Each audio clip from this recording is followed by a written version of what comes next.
येभ्यो माता मधुमत् पिन्वते पयः पीयूषम् द्यौरदितिरद्रिबर्हाः उक्थशुष्मान् वृषभरान् स्वप्नसस्तान् आदित्यान् ಅನುಮದ ಸ್ವಸ್ಥಯೇ.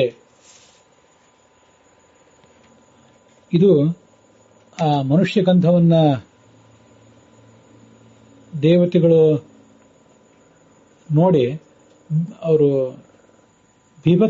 ಜಿಗುಪ್ಸೆಯನ್ನ ಪಟ್ಕೊಳ್ಬಾರದು ಅಂತ ನಾವು ಪ್ರಾರ್ಥನೆ ಮಾಡುವಂತಹ ಮತ್ತೊಂದು ಮಂತ್ರ. ಇದಕ್ಕೆ ಗಯಃ ಪ್ಲಾತ ಅನ್ನುವನು ಋಷಿ. ಜಗತಿ ಇದರ ಛಂದಸ್ಸು ಅಂತ ಕೇಳಿ ಬರ್ತದೆ. ವಿಶ್ವೇ ದೇವತೆಗಳು, ಎಲ್ಲ ದೇವತೆಗಳು ಇದರ ದೇವತೆಗಳು. ಮನುಷ್ಯಗಂಧ ನಿರ್ಹರಣಾರ್ಥೆ, ಮನುಷ್ಯನ ದುರ್ಗಂಧ ಏನಿದೆ ಅದನ್ನು ಪರಿಹಾರ ಮಾಡುವುದಕ್ಕಾಗಿ, ದೇವತೆಗಳಿಗೆ ಅದರಿಂದ ಬಾಧೆ ಆಗದೇ ಇರುವುದಕ್ಕಾಗಿ ಈ ಮಂತ್ರವನ್ನ ಹೇಳಬೇಕು ಅಂತ ಕೇಳಿ ಬರ್ತದೆ.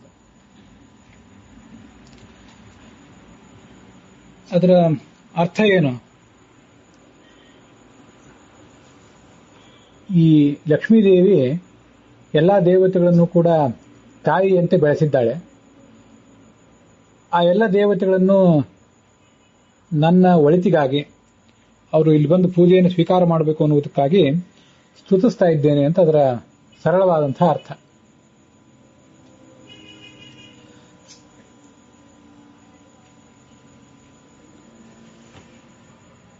ಮಾತಾ ಅಂದ್ರೆ ತಾಯಿ. ಅವಳು ದ್ಯೌಹು, ಪ್ರಕಾಶಮಾನಳಾದವಳು. ಅದಿತಿ ಅಂತ ಅವಳಿಗೆ ಶಬ್ದ.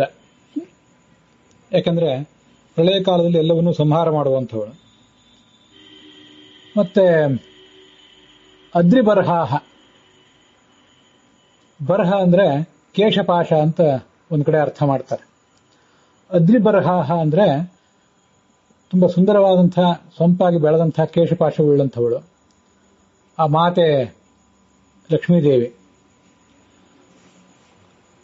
ಅವಳು ಮಧು ಮತ್ತು ಪಯಃ, ಅತ್ಯಂತ ಸವಿಯಾದಂತಹ, ಜೇನಿನಂತೆ ಸವಿಯಾದಂತಹ ಅಮೃತ ರೂಪದ ಹಾಲನ್ನ ಪಿನ್ವತೆ ಕುಡಿಸ್ತಾಳೆ. ಯಾರಿಗೆ ಕುಡಿಸ್ತಾಳೆ ಅಂದ್ರೆ ಏಭ್ಯ, ಯಾವ ದೇವತೆಗಳಿಗೆ, ತನ್ನ ಮಕ್ಕಳಾದಂತಹ ದೇವತೆಗಳಿಗೆ ಕುಡಿಸ್ತಾಳೆ. ಪಯಃ ಪೀಯೂಷಂ, ಅಮೃತ ರೂಪದ ಹಾಲನ್ನ ಕುಡಿಸ್ತಾಳೆ. ದೇವಹು ಅಂದ್ರೆ ಲಕ್ಷ್ಮೀದೇವಿಗೆ ಅಂತ ಅನ್ವಯ ನಾವು ಈಗಾಗಲೇ ಹೇಳಿದ್ದೀವಿ. ಪ್ರಕಾಶಮಾನಳಾದ್ರಿಂದ ಲಕ್ಷ್ಮೀದೇವಿ.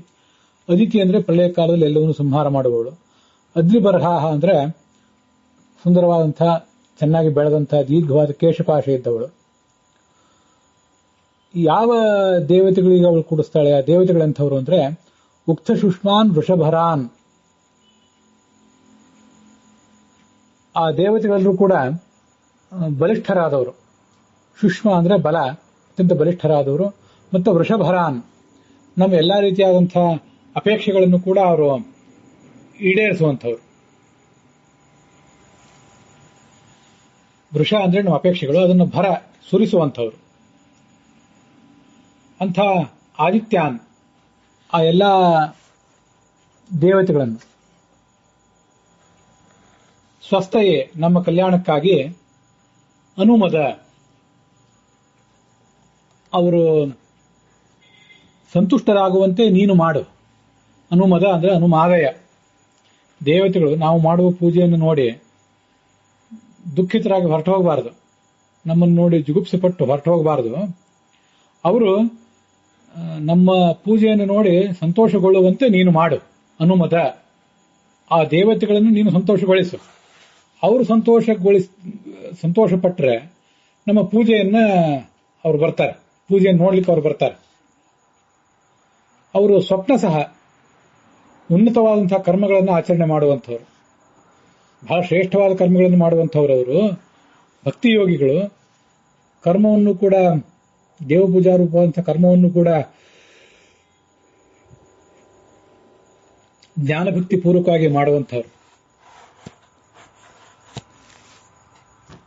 ಭಗವದ್ಗುಣಾನುಸಾರೇಣ ವೇದಾರ್ಥೋ ನಿಯತೆ ಹಿ ಯೈಹಿ ಭಕ್ತಿ ಯೋಗಾಸ್ತುತೆ ಜ್ಞೇಯಾ ತಾದೃಶಾಹಿ ಸುರಾಮತಾಹ ಅಂತ ಅವರನ್ನು ಭಾಗವತ ತಾತ್ಪರ್ಯ ವರ್ಣನೆ ಮಾಡ್ತದೆ. ಭಗವಂತನ ಗುಣಗಳನ್ನ ಅವರು ಮೊದಲೇ ತಿಳ್ಕೊಂಡಿದ್ದಾರೆ. ತಿಳ್ಕೊಂಡು ಆ ಭಗವಂತನ ಗುಣಗಳಿಗೆ ಅನುಸಾರವಾಗಿ ವೇದಗಳನ್ನು ಅರ್ಥ ಮಾಡ್ಕೋತಾರೆ. ಉಳಿದವರು ಋಷಿಗಳು ಮೊದಲಾದವರೆಲ್ಲ ಮೊದಲು ಶಾಸ್ತ್ರಗಳನ್ನು ಓದಿ ಆಮೇಲೆ ಗುಣಗಳನ್ನು ಅರ್ಥ ಮಾಡ್ಕೋತಾರೆ. ದೇವತೆಗಳು ಭಕ್ತಿಯೋಗಿಗಳಾದ್ರಿಂದ ಗುಣಗಳನ್ನೇ ಮೊದಲು ತಿಳಿದು ಆಮೇಲೆ ಆ ಗುಣಗಳನ್ನು ಶಾಸ್ತ್ರದಲ್ಲಿ ಕಾಣ್ತಾರೆ ಅಷ್ಟೇ. ಅಂಥವ್ರಿಗೆ ಭಕ್ತಿಯೋಗಿಗಳು ಅಂತಾರೆ.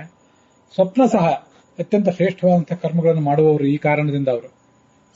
ಅಂಥ ಆದಿತ್ಯಾನ್ ಆ ದೇವತೆಗಳನ್ನ ಸ್ವಸ್ಥಯೇ ನಮ್ಮ ಸುಖಕ್ಕಾಗಿ ಅನುಮದ ಅವರು ಸಂತುಷ್ಟರಾಗುವಂತೆ ಮಾಡು ಅಂತ ಪ್ರಾರ್ಥನೆ ಇದೆ. ಅದ್ರಿಬರಹ ಅಂತ ಅನ್ನೋದಕ್ಕೆ ಸುಪುಷ್ಟವಾದ ಕೇಶಪಾಶವುಳ್ಳವಳು ಅಂತ ಒಂದು ಅರ್ಥ ಇದೆ. ಅದಲ್ಲದೆ ತಾನು ಬೆಳೆಸಿದಂತಹ ವನಸ್ಪತಿಯಿಂದ ಈ ಎಲ್ಲಾ ಜೀವರನ್ನು ಪೋಷಿಸ್ತದೆ. ಈ ಬೆಟ್ಟ, ಅದ್ರಿ ಅಂದ್ರೆ ಬೆಟ್ಟ, ಪರ್ವತ ತನ್ನಲ್ಲಿ ಅನೇಕ ವನಸ್ಪತಿಗಳನ್ನು ಬೆಳೆಸಿ ಎಲ್ಲಾ ಜೀವರನ್ನು ಪೋಷಿಸ್ತದೆ. ಅದರಂತೆ ಈ ಜೀವರೆಲ್ಲರನ್ನೂ ಪೋಷಿಸುವಂತಹ ಈ ಲಕ್ಷ್ಮೀದೇವಿ ಅಂತ ಅರ್ಥ ಮಾಡಬಹುದು. ಕೆಲವರು ಅದಕ್ಕೆ ತಾಯಿ ಅದಿತಿ ಅಂದ್ರೆ ಅದಿತಿ ದೇವಿ ಅಂತಾನೆ ಅರ್ಥ ಮಾಡಿದ್ದಾರೆ. ದೇವರು ಅಂದ್ರೆ ಪ್ರಕಾಶಮಾನಳಾದವಳು, ಮಾತಾ ತಾಯಿಯಾದ ಅದಿತಿ ಅಂತಾನೆ ಅರ್ಥ ಮಾಡಿದ್ದಾರೆ. ಅದಿತಿ ಅಂತಾನೆ ಮಾಡಿದ್ರು ತಪ್ಪೇನಲ್ಲ.